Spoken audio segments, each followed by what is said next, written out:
Second volume NCERT mathematics की अगर हम बात करें तो मैथमेटिक्स में एनसीईआरटी का दो वॉल्यूम है, फर्स्ट वॉल्यूम और सेकेंड वॉल्यूम।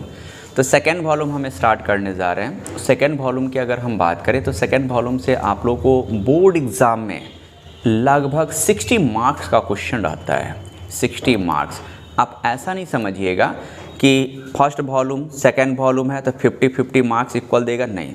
फर्स्ट वॉल्यूम के तुलना में सेकेंड वॉल्यूम काफ़ी ज़्यादा इम्पोर्टेंट है। अप्रॉक्सीमेट 16 मार्क्स, अप्रॉक्सीमेट लगभग 60 मार्क्स।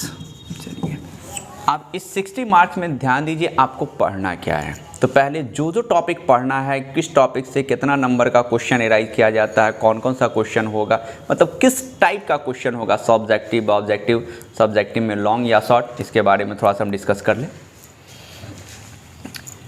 सेकेंड वॉल्यूम में फर्स्ट मुझे पढ़ना है इंटीग्रल कैलकुलस। ये इंटीग्रल कैलकुलस की अगर हम बात करें तो इंटीग्रल कैलकुलस आप लोग को सेकेंड वॉल्यूम में ही पढ़ना है। और इंटीग्रल कैलकुलस में 3 पार्ट है, इंटीग्रेशन, एरिया अंडर कर्व और डिफरेंशियल इक्वेशन। तो पहले हम लेते हैं इंटीग्रल कैलकुलस का। इंटीग्रल कैलकुलस, इंटीग्रल कैलकुलस का 3 पार्ट आ जाएगा, integration,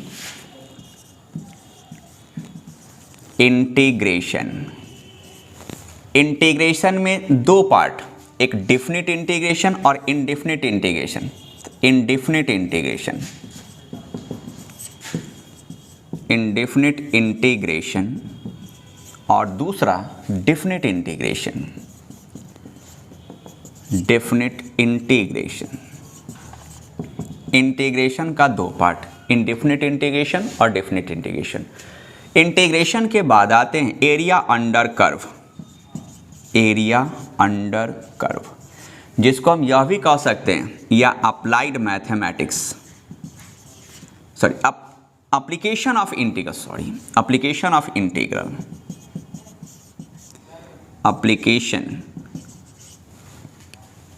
application of integral.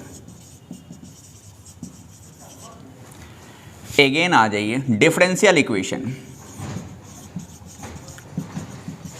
Differential equation. ये टोटल का टोटल इंटीग्रल कैलकुलस का एक पार्ट। इंटीग्रेशन, इंटीग्रेशन का 2 part, indefinite integration, definite integration.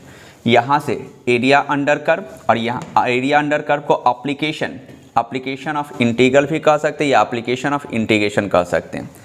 Differential equation, integral calculus के बाद आते हैं point number 2 vector, point number 3 3D geometry,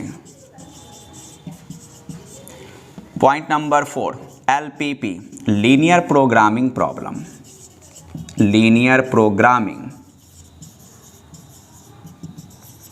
problems. और नेक्स्ट आ जाएंगे प्रोबेबिलिटी। ये टोटल का टोटल सेकेंड वॉल्यूम में आप लोग को स्टडी करना है। और सेकेंड वॉल्यूम में जितने भी चैप्टर हैं या इसको टॉपिक कहिए, जो भी है, इसमें देखिएगा हर टॉपिक से लगभग क्वेश्चन एराइज किया जाता है। अब कैसे? तो इंटीग्रल कैलकुलस में इंटीग्रल कैलकुलस में टोटल 3 टॉपिक है, इंटीग्रेशन, एरिया अंडर कर्व या डिफरेंशियल इक्वेशन। इंटीग्रेशन की अगर हम बात करें तो इनडिफिनिट इंटीग्रेशन एक क्वेश्चन आपको बोर्ड एग्ज़ाम में रहेगा। हम ये बोर्ड के पर्पज़ से हम बात कर रहे हैं। ये एक क्वेश्चन बोर्ड एग्ज़ाम में रहेगा, सब्जेक्टिव और प्लस ऑब्जेक्टिव। ये अगर ऑब्जेक्टिव पूछा तो, और बिहार बोर्ड की हम बात करें तो बिहार बोर्ड में एक ऑब्जेक्टिव नहीं 4-5 ऑब्जेक्टिव मस्ट है रहेगा।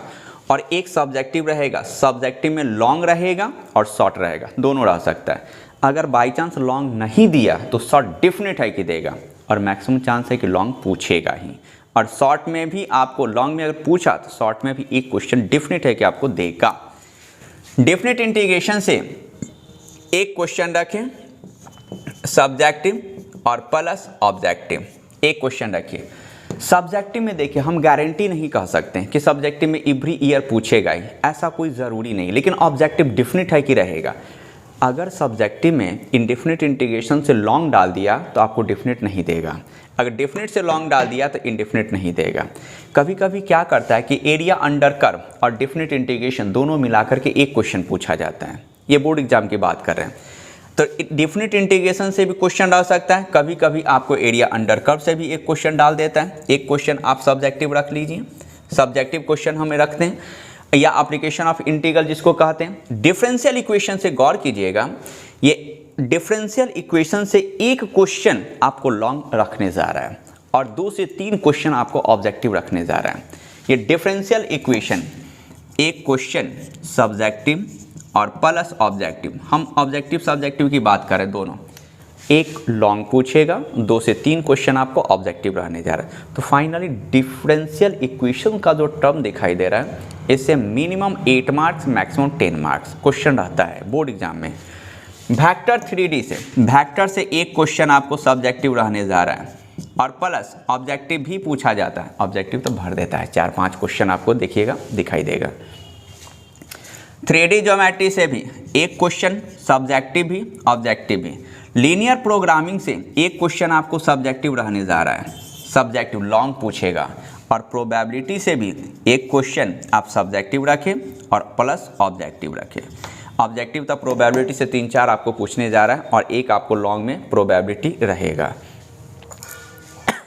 ये सेकेंड वॉल्यूम का पार्ट है। अब सेकेंड वॉल्यूम में देखिए, जितना भी टॉपिक हम लिखे हैं हर टॉपिक से क्वेश्चन एराइज किया जाता है, हर टॉपिक है। फर्स्ट वॉल्यूम में आप पढ़े भी होंगे तो फर्स्ट वॉल्यूम में देखिएगा कि हर टॉपिक से क्वेश्चन नहीं पूछा जाता है। हर टॉपिक पढ़ना ज़रूरी है, फर्स्ट वॉल्यूम में सब टॉपिक पढ़ना है, सेकेंड वॉल्यूम में भी सब टॉपिक पढ़ना है, सब टॉपिक आपको स्कोरिंग है, लेकिन फर्स्ट वॉल्यूम में हर टॉपिक एक स्कोरिंग नहीं होगा। तो यहाँ पर हम इंटीग्रल कैलकुलस में इंटीग्रेशन लिखें, area under curve, differential equation, तो पहले इंटीग्रल कैलकुलस से ही हम स्टार्ट करेंगे और पहला होगा इंटीग्रेशन। तो अब देखते हैं इंटीग्रेशन क्या होता है।